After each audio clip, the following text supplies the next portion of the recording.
والصلاة والسلام على من أرسله العظيم وعلى آله الذين قاموا بنصرة الدين القويم. أما بعد فأعوذ بالله من الشيطان الرجيم. بسم الله الرحمن الرحيم. فسيكفيكهم الله وهو السميع العليم. صدق الله العظيم. الله وملائكته يصلون على النبي يا أيها الذين آمنوا صلوا عليه وسلموا تسليما.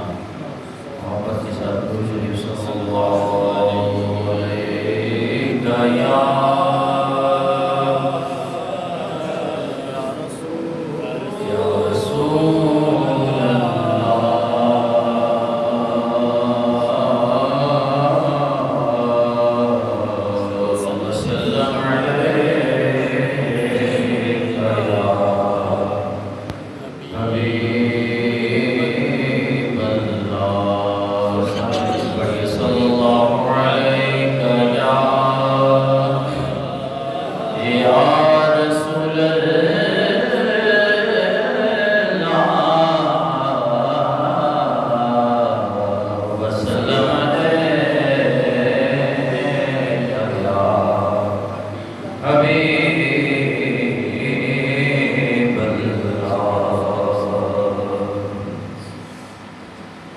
اللہ سے کیا پیار ہے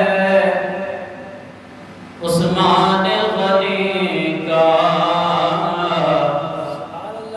محبوب خدا یار ہے عثمان غنی کا.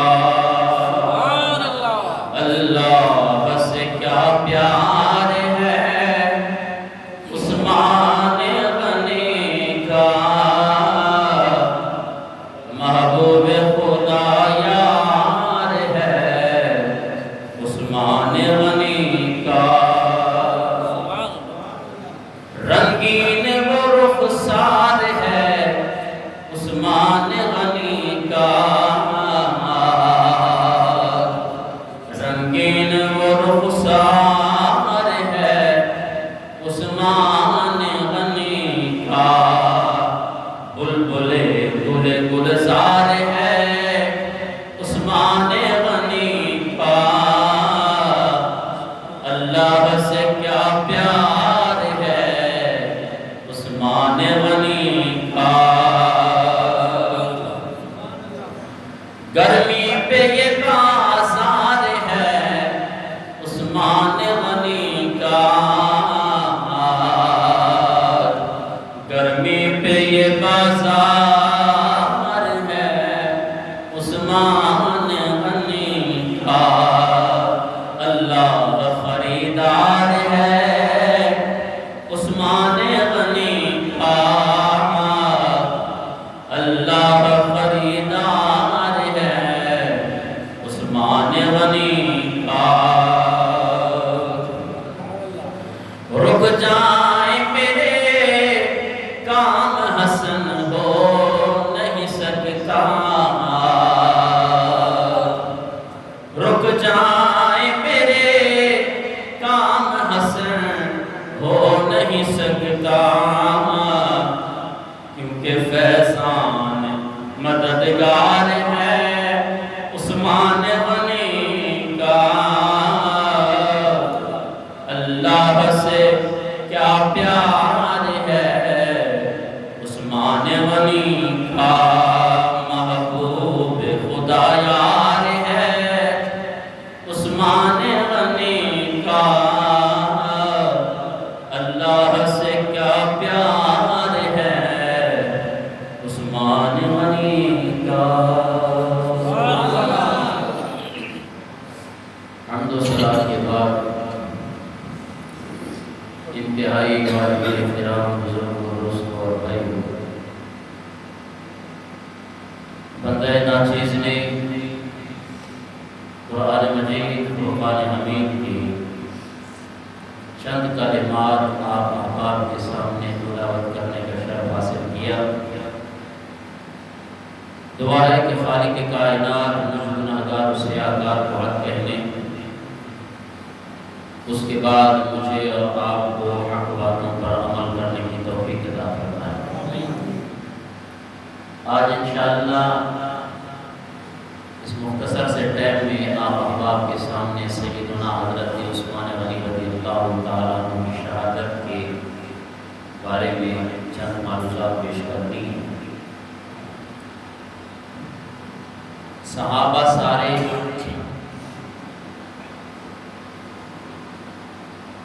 حضور نبی کریم صلی اللہ تعالی علیہ وسلم نے فرمایا کہ تمہارے لیے ستاروں کی مانند ہے۔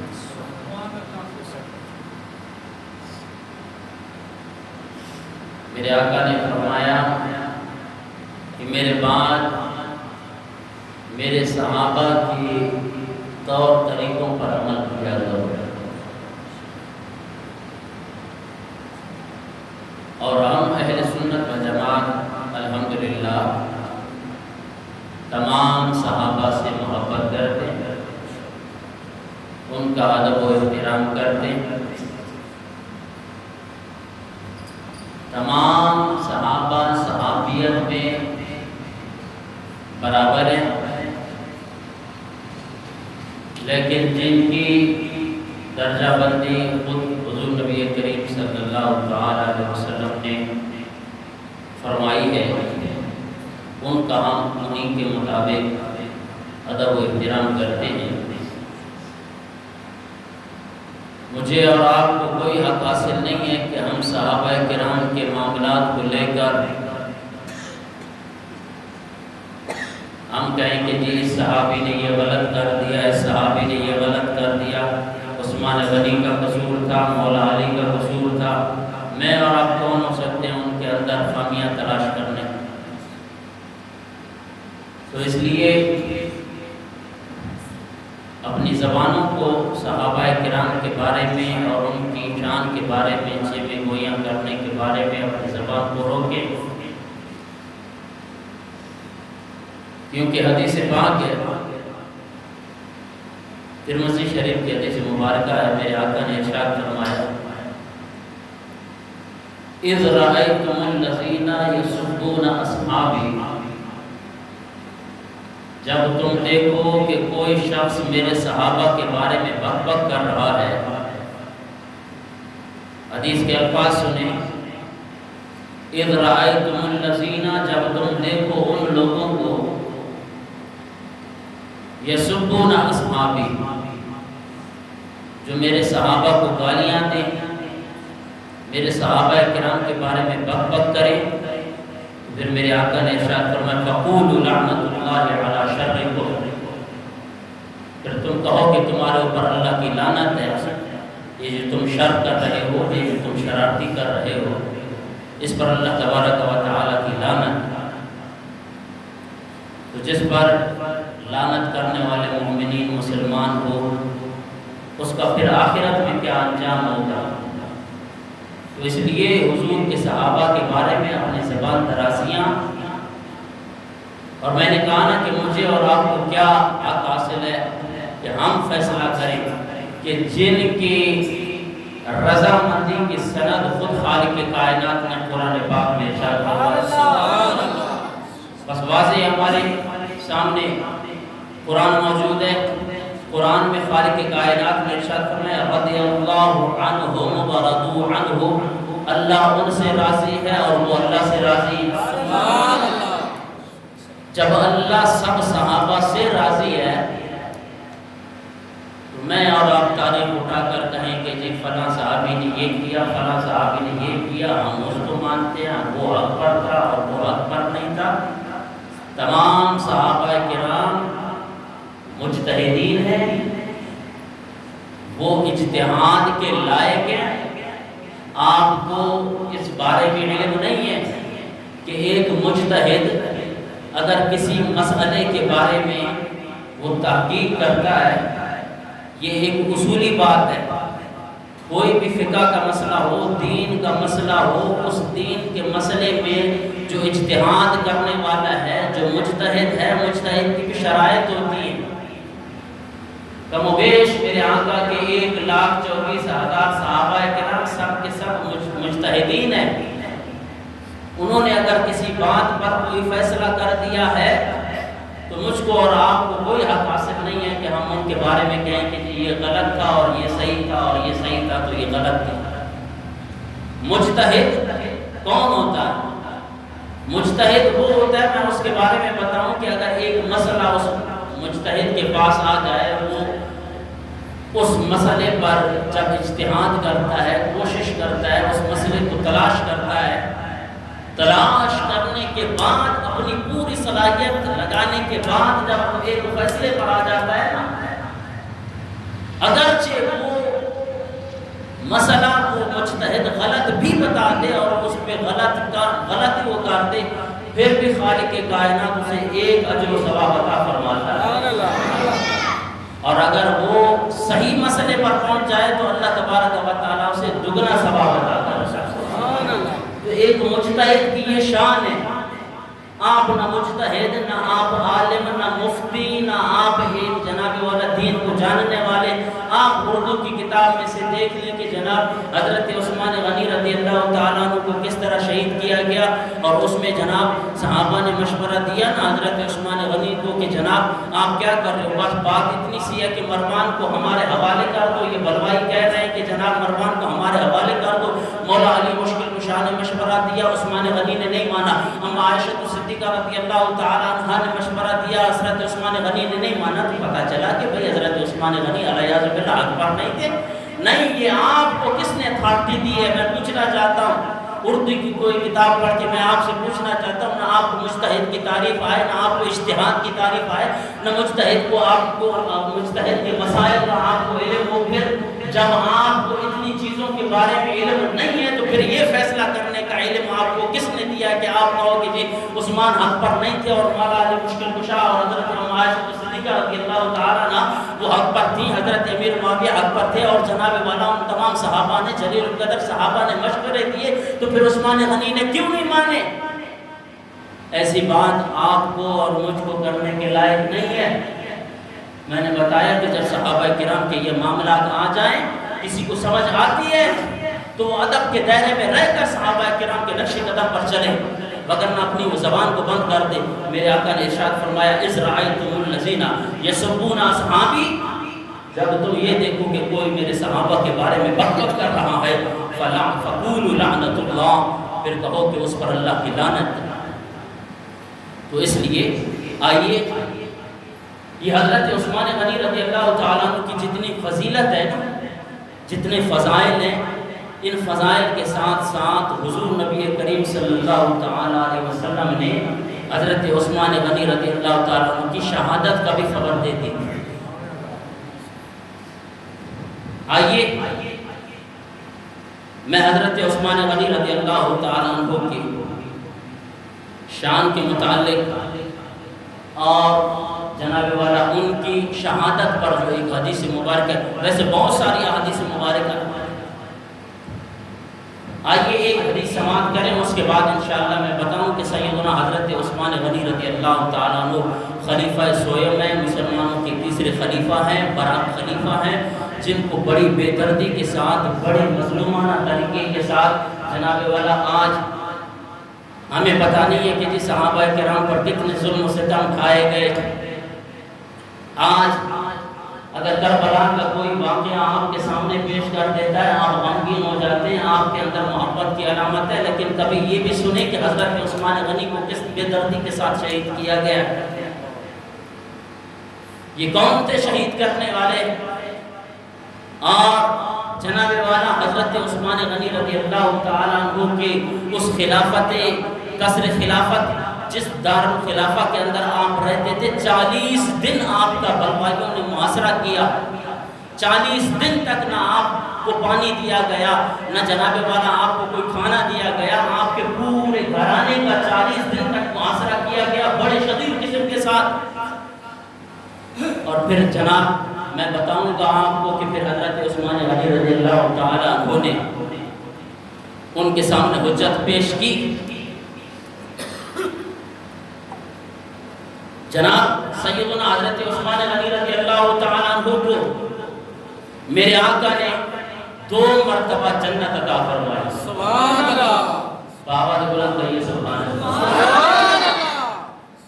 جب بئر روما میرے آقا نے ارشاد فرمایا یہ مدینہ کے اندر بڑا میٹھا کنواں ہے لیکن ہے کسی یہودی کا.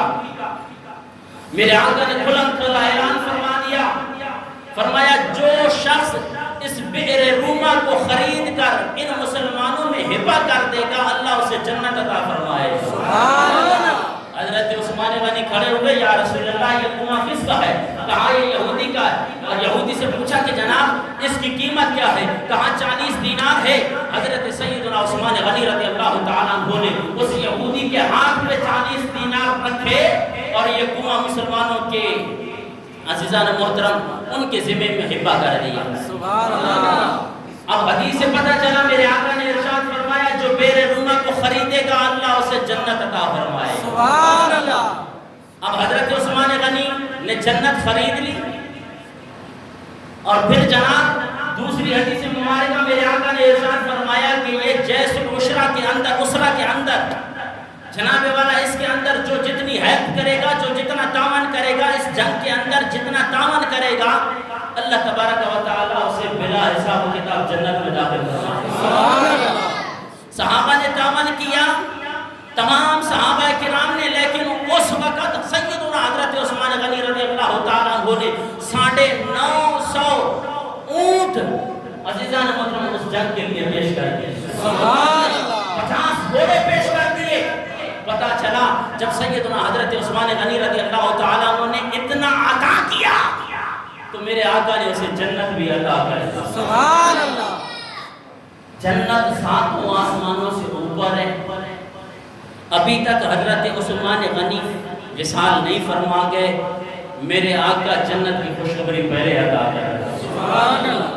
کیونکہ اللہ تبارک و تعالیٰ نے حضور نبی کریم صلی اللہ تعالیٰ علیہ وسلم کو جنت کا مالک بنا دیا. سبحان اللہ. اور میرے آقا کو خالق کائنات نے علم غیب عطا کر دیا ہے. اب عثمان زندہ ہیں, میرے آقا جنت کی خوشخبری دے رہے ہیں. سبحان اللہ. تو اسی لیے تو کہتے ہیں کہ حدود طاہر صدرا حضور جانتے ہیں. سبحان اللہ. کہاں ہے عرش مولا حضور جانتے ہیں. سبحان اللہ. انہیں خبر ہے کہیں سے پڑھو درود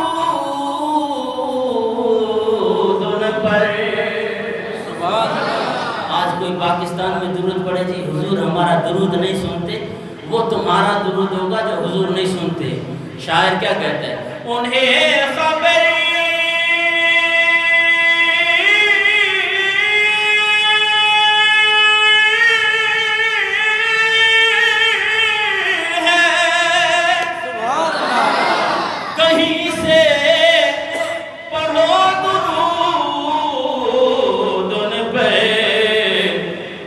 کہ تمام دہر کا نقشہ حضور جانتے ہیں. سبحان اللہ. آواز بلند سبحان اللہ. سبحان اللہ. تمام دہر کا نقشہ حضور جانتے ہیں. کمال کر دیا کہ بروز حشر شفاعتی کریں گے چن کر. سبحان اللہ. وہ تمہیں نہیں جانتے ہوں گے, ہمارا یہ عقیدہ ہے کہ بروز حشر